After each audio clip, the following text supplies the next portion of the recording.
Ya, assalamualaikum warahmatullahi wabarakatuh. Selamat pagi anak-anak. Ya, kita kembali bertemu pada minggu ini. Minggu ini kita akan membahas terkait puisi. Sebelum kita memulai pembelajaran kita hari ini, alangkah baiknya kita persiapkan dulu alat-alat yang ingin kita gunakan dalam proses pembelajaran nantinya. Buku-buku dikeluarkan, alat tulis dan lain sebagainya. Kalaupun ada sampah, silahkan dipungut, lalu setelah jam pelajaran berakhir bisa dibuang. Sebelumnya adakah yang tidak hadir hari ini? Alhamdulillah hadir semua. Baiklah, alangkah baiknya sebelum kita memulai pembelajaran, mari kita membaca doa. Silahkan ketua kelas pimpin membaca doa.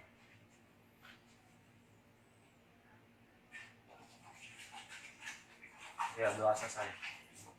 Ya, anak-anak, ada yang tahu puisi itu apa? Puisi, ya betul. Puisi adalah suatu teks atau karangan yang memiliki suatu nilai keindahan di dalamnya. Puisi atau bisa kita sebutkan juga puisi adalah suatu karangan yang mengungkapkan isi pikiran si penulisnya tanpa perlu terikat oleh kaidah bahasa yang berlaku atau kaidah penulisan yang berlaku. Puisi, beberapa faktor yang menunjang adanya sebuah puisi itu yang pertama adalah ritma, irama, dan juga rima. Ya, ada beberapa faktor penunjang terciptanya sebuah puisi, yaitu pertama ritma, irama, dan juga rima. Dan tentunya yaitu pemilihan diksi, di mana sebuah puisi ketika puisi itu dibuat tidak terlalu terpaku oleh sebuah peraturan kaidah penulisan yang berlaku.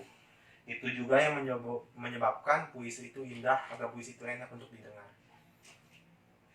Ada juga puisi adalah sebuah karya sastra berwujud tulisan yang di dalamnya terkandung rima, irama, ritma, dan lirik dalam setiap baitnya. Lalu ada lagi pengertian puisi nih. Puisi merupakan karya seni berupa tulisan yang menggunakan kualitas estetika atau keindahan dalam suatu bahasa yang digunakannya, sehingga berfokus pada bunyi, irama, dan pemilihan diksi dalam setiap baitnya. Lalu kita ketahui nih beberapa faktor penunjang adanya puisi, yaitu rima dan irama. Apa sih rima, teman-teman atau anak-anak yang tahu? Ya, rima atau persajakan merupakan bunyi-bunyi yang ditimbulkan oleh huruf atau kata-kata dalam lirik dalam setiap bait yang ada dalam sebuah puisi. Saya ulangi. Rima atau persajakan adalah bunyi-bunyi yang ditimbulkan oleh huruf atau kata-kata yang terdapat di dalam bait atau sajak dalam sebuah puisi. Itu pengertian dari rima. Silahkan dicatat sebelumnya karena ini materi sangat penting. Lalu ada ritma atau irama. Ritma adalah pergantian tinggi rendahnya sebuah nada, panjang pendeknya, dan lembut atau kerasnya dari setiap intonasi yang dikeluarkan dalam puisi. Nah, itu adalah beberapa faktor penunjang dari terciptanya sebuah puisi. Puisi dikatakan indah apabila pembacaan dalam sebuah puisi itu disertakan sebuah nada, rima, dan ritme yang sangat mencerminkan dari isi puisi tersebut. Nah, balik ke pembahasan. Sebelumnya, ada yang ingin bertanya? Oh, tidak ada. Bagus. Selanjutnya, puisi itu terbagi menjadi dua. Yang pertama ada puisi lama dan juga puisi baru.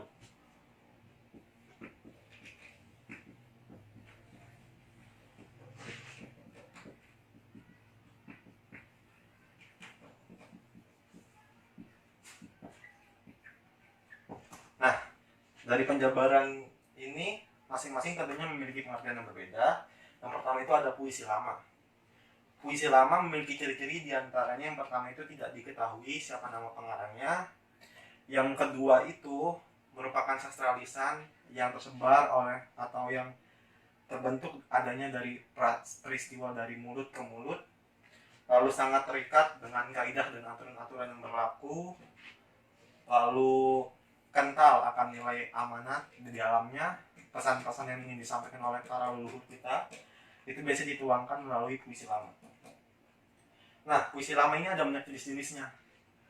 Di antaranya itu yang pertama ada mantra. Puisi lama. Mantra.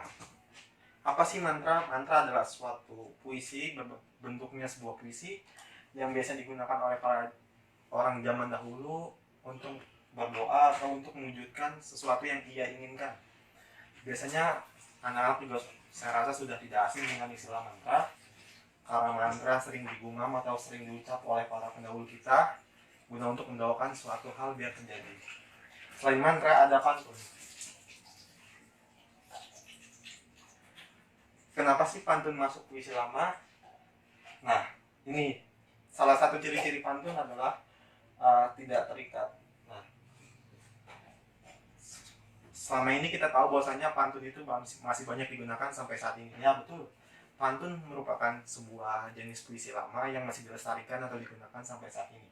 Kita ketahui banyak acara-acara televisi pun yang masih menggunakan pantun sebagai rangkaian dalam acaranya. Pantun, contoh dari sebuah pantun mungkin anak-anak juga sudah tahu, yang sederhananya adalah masak air biar matang, masak air biar matang, dan yang lain-lain. Itu adalah merupakan contoh pantun sederhana. Biasanya pantun itu ritmanya ada a a a a atau a b a b. Nah, itu ciri khas dari sebuah pantun. Yang ketiga itu ada syair. Apa itu syair? Syair adalah jenis puisi lama atau sebuah puisi atau sebuah karangan yang memuat suatu amanat atau pesan yang dibentuk dalam sebuah cerita. Nah, biasanya syair ini dilaksanakan oleh orang-orang para pendahulu kita untuk menyampaikan sebuah cerita yang di dalamnya memuat suatu amanat atau pesan yang ingin disampaikan kepada masyarakat. Nah, terakhir ada gerindang. Masih banyak jenis dari puisi lama, cuman umumnya yang kita ketahui ya, atau yang kita sering gunakan adalah keempat ini. Nah, selanjutnya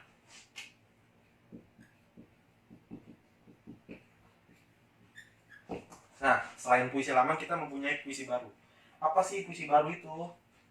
Nah, sini ada beberapa ciri-ciri terkait puisi baru. Yang pertama itu bersifat sistematis atau memiliki bentuk yang lebih rapi daripada puisi lama. Yang kedua, memiliki sajak yang beratur. Berbeda dengan puisi lama tentunya. Ketika puisi lama, ya kaidahnya memang kental akan nilai amanat, tapi tidak terlalu memperhatikan terkait penulisan sajak atau penulisan atau sajaknya. Yang ketiga adalah lebih menggunakan sajak syair atau pola pantun. Umumnya berbentuk 4 seuntai, terdiri dari kesatuan sintaksis atau gatra. Dan di setiap gatra terdiri dari 4 sampai 5 subbab. Apa sih beberapa contoh dari puisi baru? Adalah yang pertama adalah himne. Apa sih himne itu? Himne itu bentukan suatu puisi atau karangan yang bertujuan untuk mengenang atau mengapresiasi dari objek yang kita tuju. Kita tahu selama ini kita mengenal dengan istilah himne guru, mungkin yaitu sebuah lagu, namun ternyata himne itu juga berasal dari puisi baru. Ya, pengertiannya ya untuk mengapresiasi suatu objek yang ingin kita apresiasi. Selanjutnya ada romansa. Nah, yang kedua ada romansa. Apa sih romansa itu? Sebuah puisi baru yang bertemakan romansa atau romantis atau kisah percintaan. Jadi berbeda sangat ya dengan puisi lama, di mana puisi lama terkesan dengan isinya itu sebuah amanat atau pesan yang ingin disampaikan atau yang ingin kita tuju. Di puisi baru ini kita dapat jenisnya, salah satunya adalah romansa yang memuat sebuah perasaan atau sebuah cintanya kepada suatu objek. Nah, yang ketiga ada ode. Apa sih ode? Ode adalah puisi yang berisi sanjungan untuk orang yang telah berjasa. Nah, masih ada beberapa sebenarnya contoh dari puisi baru, cuman umumnya ya 3 ini. Ya, tuh. Nah, sebelumnya ada yang ingin ditanyakan untuk materi kita sampai saat ini maksudnya? Ya, apa sih perbedaan yang menonjol dari puisi lama dan puisi baru? Perbedaan yang menonjol dari puisi lama dan puisi baru adalah, menurut saya dan beberapa sumber yang saya baca, adalah dari muatan isinya, di mana puisi lama itu khusus kepada amanat atau pesan yang ingin disampaikan oleh suatu pengarang kepada si pembaca, sedangkan puisi baru lebih memuat terhadap mengekspresikan dirinya secara bebas, tapi tetap ada amanat di dalamnya biasanya. Cuman terkhusus puisi lama itu memang disediakan untuk atau dibuat untuk menyampaikan pesan atau amanat kepada si pembaca. Ya, di sini samping sini saya sudah menyediakan sebuah puisi, puisi dengan judul Hujan di Bulan Juni, karya Sapardi Djoko Darmono. Tak ada yang lebih tabah dari hujan di bulan Juni, dirahasiakannya rintik rindunya kepada pohon berbunga itu. Tak ada yang lebih bijak dari hujan di bulan Juni, dihapuskannya jarak-jarak. Ya, inilah merupakan contoh puisi baru karena memuat dalamnya itu tidak terlalu terikat oleh sebuah aturan atau amanat yang berlaku. Ya, ini merupakan sebuah contoh puisi. Nantinya kalian akan diberi tugas beberapa soal, yaitu ada 5 soal. Silakan dicatat kalau bisa, karena sangat penting. Yang pertama itu, mengapa teks puisi tersebut dikatakan sebagai sebuah bentuk puisi yang utuh, atau kenapa teks tersebut dikatakan sebagai sebuah bentuk puisi. Yang kedua, teks itu mengungkapkan perasaan apa. Yang ketiga, keindahan apa yang tampak pada rangkaian kata di dalam teks tersebut. Yang keempat, ditujukan kepada siapa maksud dari teks tersebut. Yang kelima atau yang terakhir, bagaimana sikapmu atau pendapatmu berkaitan dengan masalah yang ada di dalam puisi tersebut.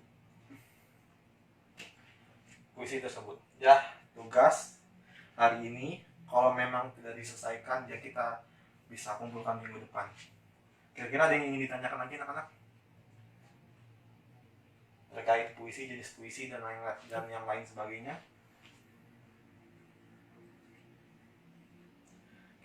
Kita sering sekali yang melihat pantun masih banyak digunakan sampai saat ini. Banyak juga pertelevisian yang menggunakan acaranya, yang menggunakan pantun di dalam acaranya.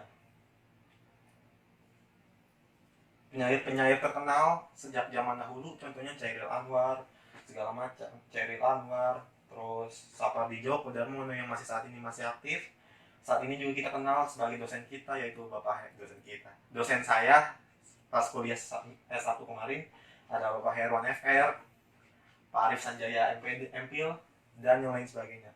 Jadi banyak juga pengarang-pengarang atau pencipta puisi yang saat ini masih luar biasa aktif di dalam dunia puisi. Ya, mungkin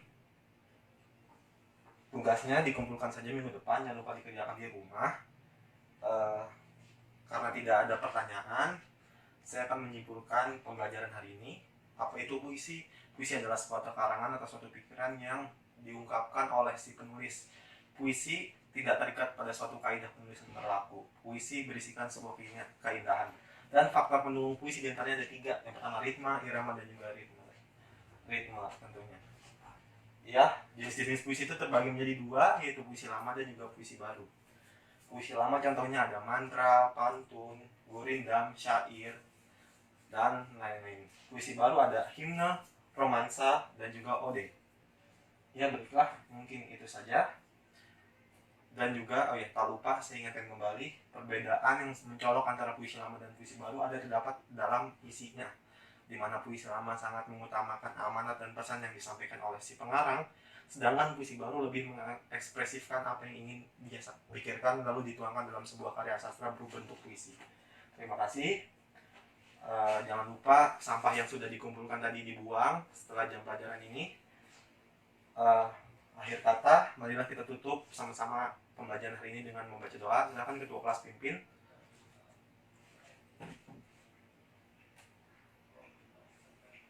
Ya, doa selesai. Wassalamualaikum warahmatullahi wabarakatuh. Jangan lupa tugasnya dikerjakan lalu kita bahas minggu depan. Terima kasih.